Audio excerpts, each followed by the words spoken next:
ओम शांति। 23 फरवरी 2024। मुरली के मुख्य पॉइंट्स, धारणा और वरदान।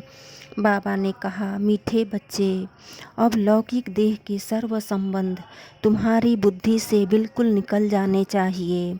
सिर्फ एक बाप की याद रहे, ऐसी प्रैक्टिस करनी है।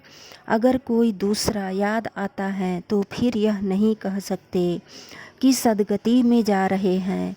जो देह अभिमान में है वह तो दुर्गति में है। अभी तक बच्चों की अवस्था नीचे ऊपर होती रहती है, इसलिए बाबा राय देते हैं, चार्ट रखो तो मालूम पड़े हम आगे बढ़ रहे हैं या पीछे हट रहे हैं। यह बहुत ऊंचा ज्ञान है, इसलिए बहुत मेहनत करनी है। डिफ़िकल्ट तब लगता है जब बाप को याद नहीं करते। सारा मदार ही याद पर है।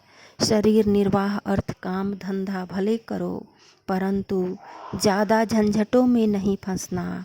एक बाप की याद के सिवाय तुम्हें और कोई फुर्ना नहीं होनी चाहिए। हमेशा समझो हम शिव बाबा के भंडारे से खा रहे हैं। अगर सर्विस नहीं करते तो ज़रूर मुफ्त में खा रहे हो। यह भी गोया भीख पर चलना हुआ। ऐसी आत्माओं को फिर 21 जन्म सर्विस करनी होगी। मौत सामने खड़ी है, इसलिए जिनको वर्षा लेना है मेहनत करके ले लो। कल्प के बाद तुम्हें यह मीठा बाबा मिला है, तो ऐसे मीठे से मीठे बाप को बहुत प्यार से याद करना है। याद से कट उतरेगी। जब खुद करेंगे तब दूसरों को भी रास्ता बताएंगे। मुरली का सार। बाबा ने कहा, मीठे बच्चे, अपना चार्ट रखो तो पता लगे कि हम आगे बढ़ रहे हैं या पीछे हट रहे हैं। देह अभिमान पीछे हटाता है और देही अभिमानी स्थिति आगे बढ़ाती है। प्रश्न, सतयुग के आदि में आने वाली आत्मा और देरी से आने वाली आत्मा में मुख्य क्या अंतर होगा? उत्तर, आदि में आने वाली आत्माएं सुख की चाहना रखेंगी, क्योंकि सतयुग का आदि सनातन धर्म बहुत सुख देने वाला है। देरी से आने वाली आत्मा को सुख मांगना आएगा ही नहीं, वह शांति शांति मांगेंगे।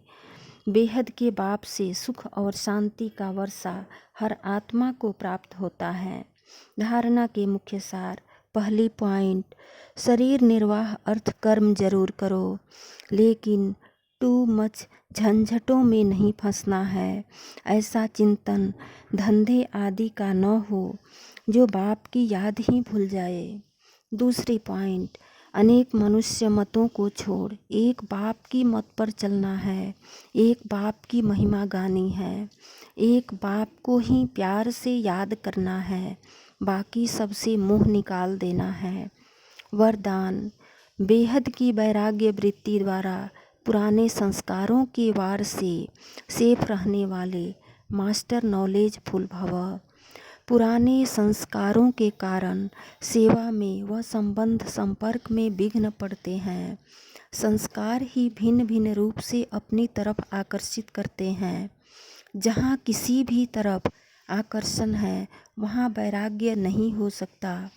संस्कारों का छिपा हुआ अंश भी है तो समय प्रमाण वंश का रूप ले लेता है, परवश कर देता है। इसलिए नॉलेज फुल बन बेहद की वैराग्य वृत्ति द्वारा पुराने संस्कारों, संबंधों, पदार्थों के वार से मुक्त बनो तो सेफ रहेंगे। स्लोगन, माया से निर्भय बनो और आपसी संबंधों में निर्माण बनो। ओम शांति।